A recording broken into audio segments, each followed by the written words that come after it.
Hello, welcome to my final project presentation, Big Data Time Series, Real-Time Forecasting using an LSTM neural network. So to start with an introduction, as a time series data, I use S&P 500, which is the largest stock market index in the world. And as you know, companies spend many millions to forecast it accurately. Millions of transactions occur, and the index price is updated every second. And the finance companies use real-time forecasting of the time series data using many means to use for the trading strategies. So my objective was to replicate an example of how real-time forecasting can be done using a combination of Spark, streaming, stats models for ARIMA modeling, and Keras with TensorFlow backend.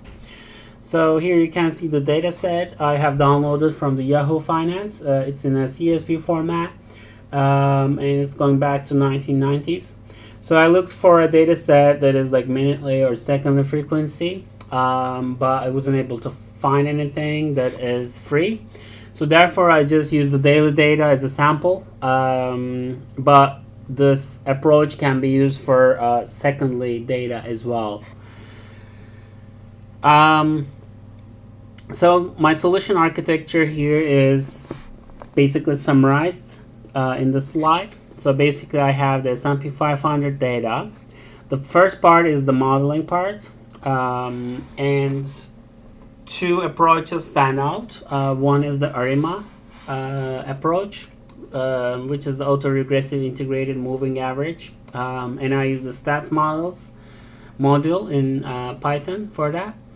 The second approach is an LSTM neural network, which I will explain more deeply. I use the Keras and TensorFlow for that. After I fit both these models and evaluated them on a test set, I decided to go ahead with the LSTM model, which has much lower mean squared error. And the second part is basically streaming the data every 5 seconds, using data manipulation, using the structured streaming API, and then using forecasting, using the Spark Files module to load the saved LSTM, the pre-trained model, and then using a GPU, TensorFlow GPU, to predict the next observation. So to go more into the modeling part, as I said, I used two modeling approaches. The first one is the ARIMA modeling, and the key aspects of an ARIMA model is the autoregression part, which uses the dependent relationship between an observation and some number of lagged observations. And the parameter to manipulate the autoregression is P, which is called the lag order, or the number of lag observations included in the model. The second part is integrated, which is the use of differencing of raw observations in order to make the time series stationary, which is manipulated by D. It's also called the degree of differencing. And then the third part is a moving average, and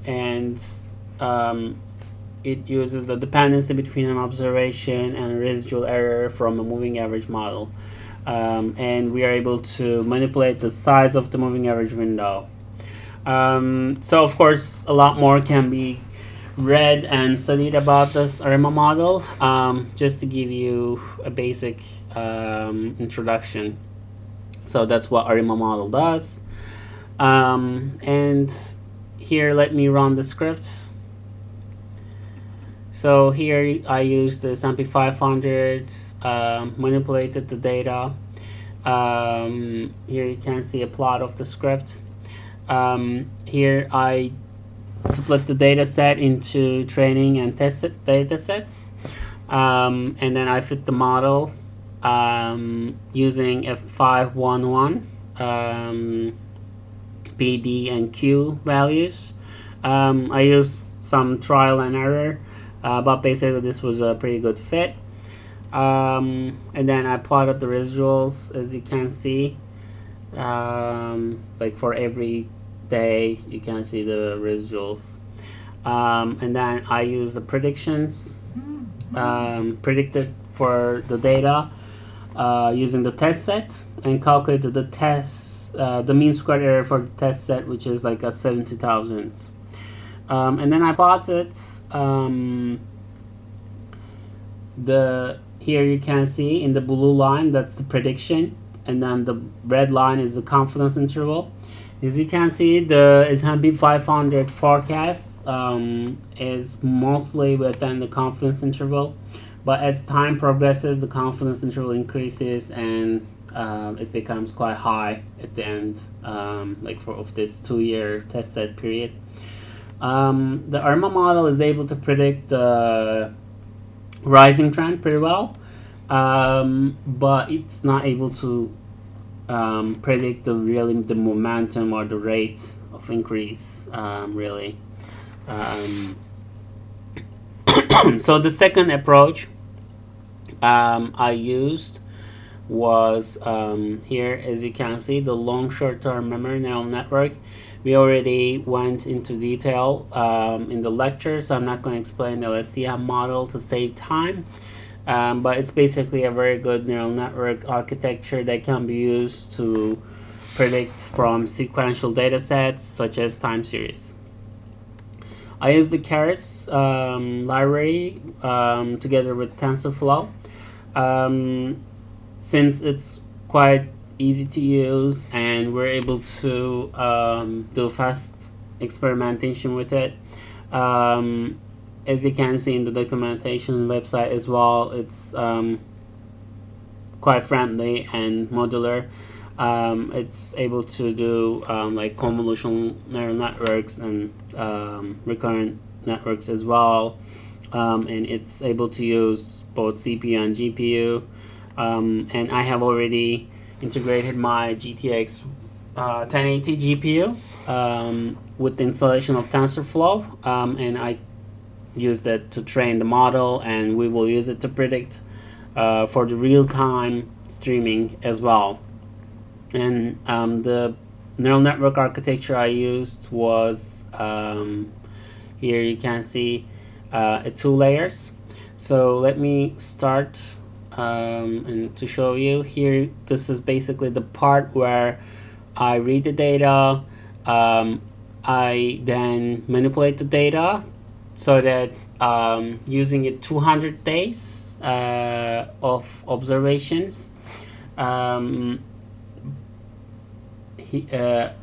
so the objective of the model is basically to predict a value using the previous 200 days for each observation. So in the data set, we have basically this result part is the data, and we had about 5,000 days, and basically this part of the script supersedes each day with the previous 200 days.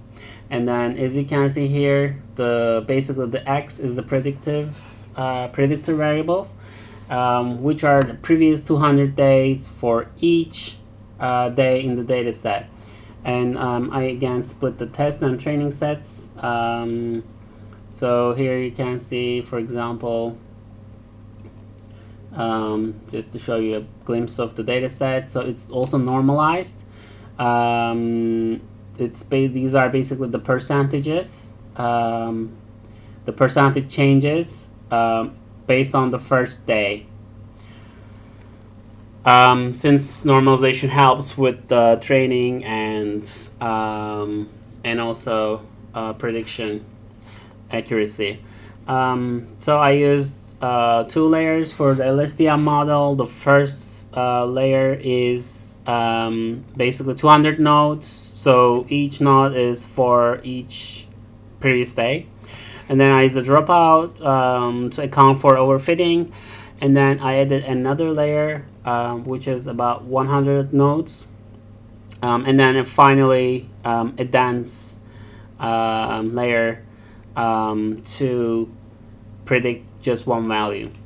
So here I'll run the model for 5 epochs. Here you can see it's running. It's using the GPU to train the model.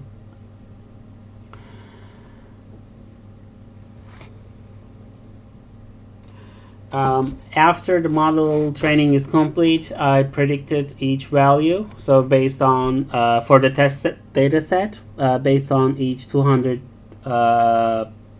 superseded days, and then I plotted the results for the test set for each true data versus the prediction. And I also looked at the mean squared error, of course, as well, to have an understanding of how well the model is performing. So you can see the mean squared error is a lot lower than an ARIMA model. It's basically almost 0. And when we do a prediction and plot it here, so these are the normalized percentage changes for each day in the test data set, and you can see that it fits really well. And of course, I think one of the main results, learnings that we get is that in the ARIMA model, it basically predicts the entire duration, whereas the LSTM model predicts each day using the test set period as well. So it predicts day by day basically, whereas the ARIMA model predicts the entire period in one go. And then for our purposes, since we just want to predict the next observation, LSTM model, since it performs a lot better, I choose that one to use for the real-time forecasting. So for the real-time forecasting, I used the StockSand shell script, which splits the data in chunks of 200 observations and sends them in every 5 seconds. And after this data is fed, I use the Spark Files module in a separate script to load the trained LSTM model into the big data, Spark environment, and then I use the Spark structure streaming to read the stream. After the stream is read, it's then manipulated to a format suitable for the model to predict the next observation. And after the prediction is complete, it's displayed on the console and also written to a text file as well. So here you can see the Spark Files module and how it loads the model. And here, this is the structure streaming part where we are reading the stream, and then here, this is the read stream. We use the schema here, using the structured streaming API. We just choose the closing day, and then we write the stream using this query. And for each query, like if data is available in a query, it basically saves it to the memory as a table, and then this is then converted to a pandas data frame, and then the result, the real-time fed data is then normalized and manipulated into the shape that would be required for the LSTM model to predict, and then the predicted value is outputted into the console and also saved into the preds text file. So let me just show you the demo. So here, let's go to the input. So these are the chunks from the previous run. So let me run this again. So this will basically start to input chunks into this folder, and it has started. And now I'm running the LSTM, the Spark Predict. So the GPU is first loaded here, you can see. And now for each chunk, there's a predicted value. You can see. So these are the predicted values, the normalized figures. So it basically shows us the percentage change compared to 200 days ago. Yeah. And so after this is done, so the last figure was, I think, minus 15. So this data is also saved into a text file. Oops, sorry. Here, yeah. So minus 15 here, and then all the other predictions are stored into this text file.